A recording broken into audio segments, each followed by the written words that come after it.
اور قدموں کی آہٹ جنت میں سنائی دیتی ہے۔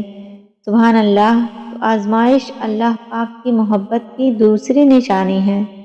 اسی لیے اگر کوئی فکر یا پریشانی ہو، اس کا یہ مطلب نہیں ہوتا کہ پتہ نہیں مجھے کیا ہو گیا ہے۔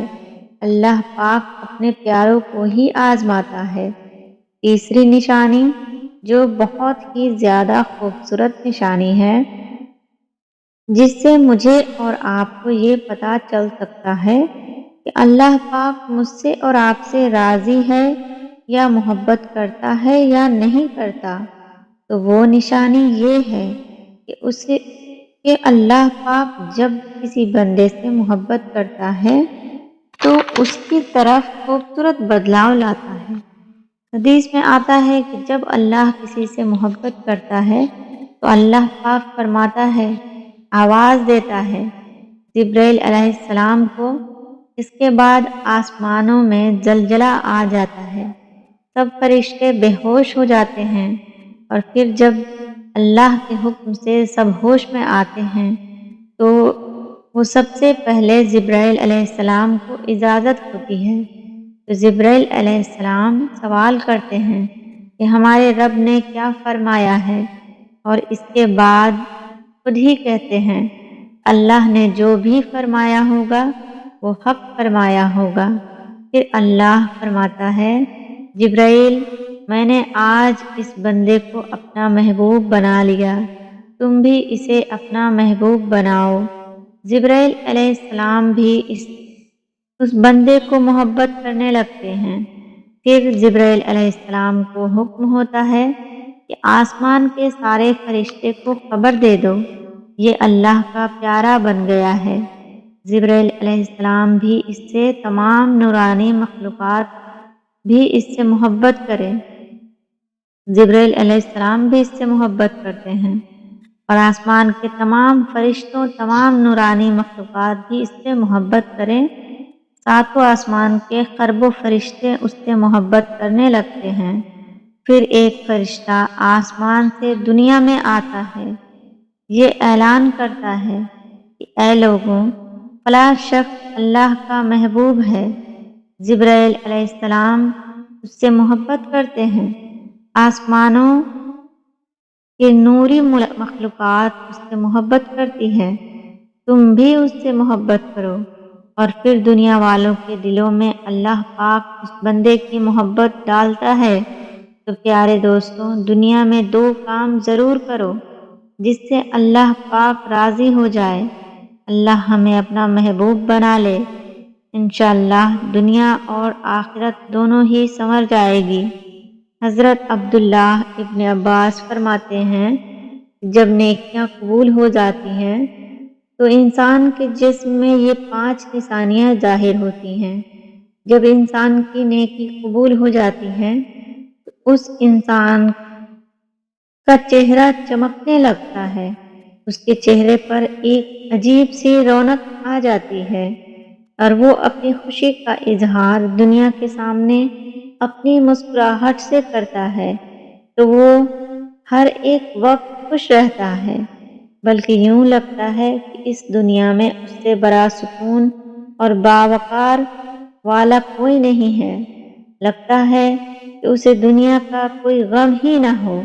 یہ خوشی ہر ایک کو نصیب نہیں ہوتا۔ اس کا دل روشن ہو جاتا ہے، یعنی وہ ہر وقت اللہ کے وعدوں پر پر امید رہتا ہے۔ اس کے پاس کچھ ہو یا نہ ہو، لیکن اس کے دل میں اتنی خوشی ہوتی ہے کہ اس کو کوئی پرواہ ہی نہیں ہوتی۔ اور یہ یاد رکھنا کہ انسان امیر مال و دولت سے نہیں بنتا، امیر ہمیشہ دل سے بنتا ہے۔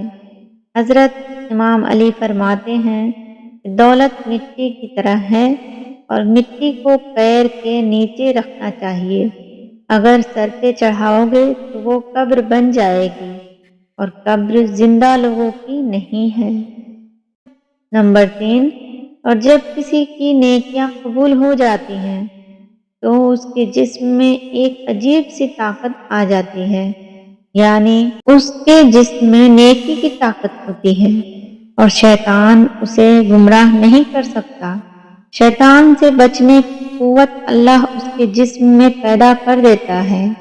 نمبر 4، وہ اپنے مال و دولت میں فراوانی پیدا کرتا ہے۔ اللہ اس کے رزق میں برکت پیدا کرتا ہے۔ وہ چاہے لوگوں پر کتنا ہی خرچ کرے، ضرورت مندوں کو کتنا بھی بانٹے، اس کی دولت میں کبھی کمی نہیں آتی۔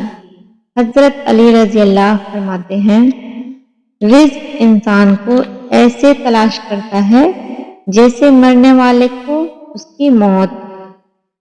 5 نمبر، لوگوں کے دلوں میں اللہ پاک اس کی محبت پیدا کر دیتے ہیں، یعنی جب اللہ پاک کسی سے خوش ہوتا ہے تو اس کی محبت لوگوں کے دلوں میں ڈال دیتا ہے۔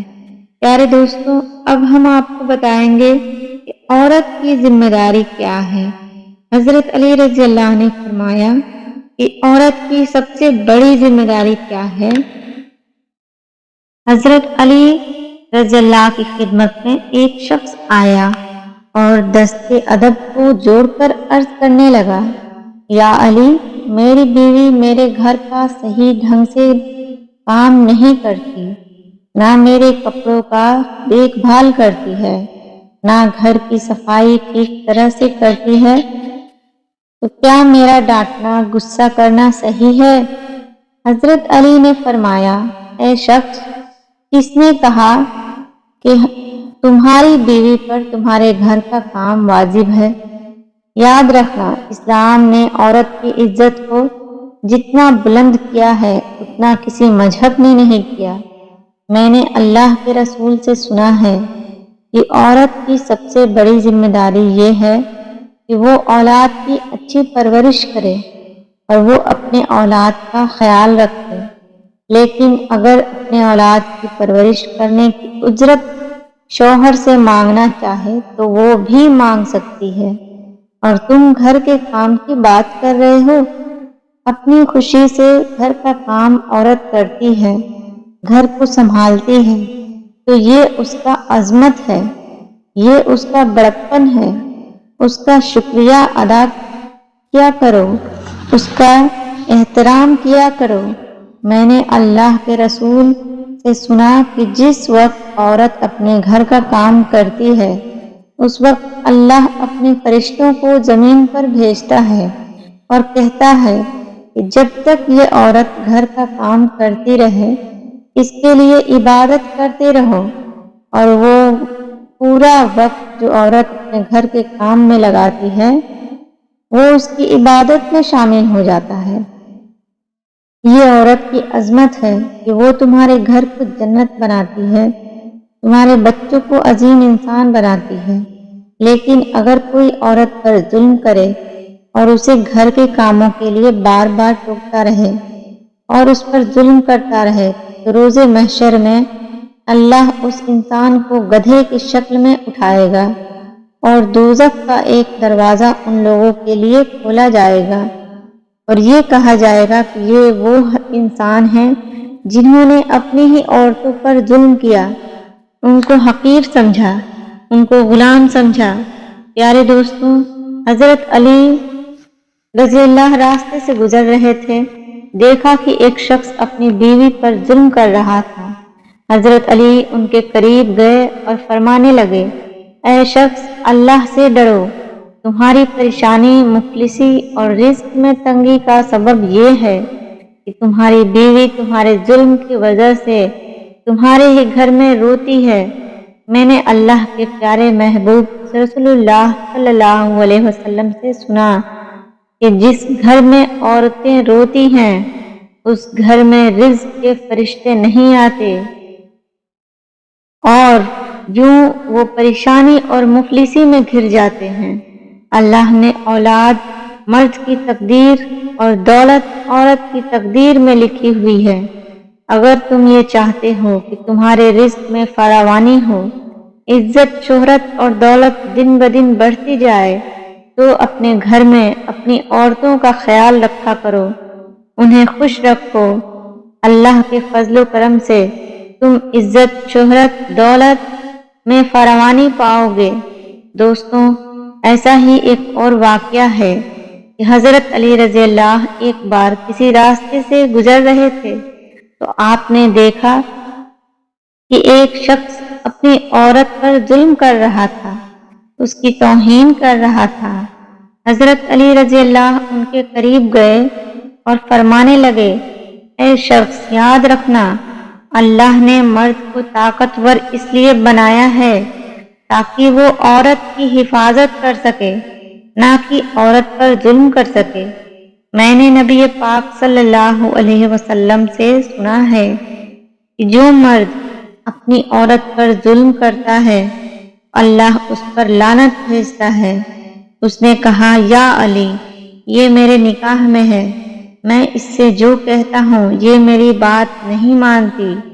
اس شخص کا یہ کہنا تھا کہ حضرت علی نے فرمایا کہ نکاح کا مطلب یہ نہیں کہ تم نے اپنے لیے غلام خریدا ہے، بلکہ نکاح کا مطلب یہ ہے کہ تم نے اپنی نسل کو بڑھانے کے لیے اس عورت سے مدد طلب کی ہے کہ تمہاری اولاد کی اچھی تربیت کے لیے اس عورت کو چنا ہے، اور جس سے مدد لی جائے اسے غلام نہیں سمجھتے، اور جو تمہاری اولاد کا پروان چڑھائے اسے حقیر نہیں سمجھتے بلکہ اس کا شکر گزار ہونا چاہیے۔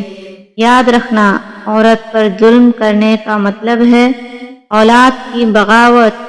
آنے والے وقت میں اولاد اس عورت کے جسم سے تمہیں نصیب ہوگی، اس کے وجود میں تمہارے لیے بغاوت ہی بغاوت ہوگی۔ پیارے دوستوں، آج کی اس ویڈیو کو یہیں ختم کرتے ہیں، ملتے ہیں نیکسٹ ویڈیو کے ساتھ، تب تک کے لیے اللہ حافظ۔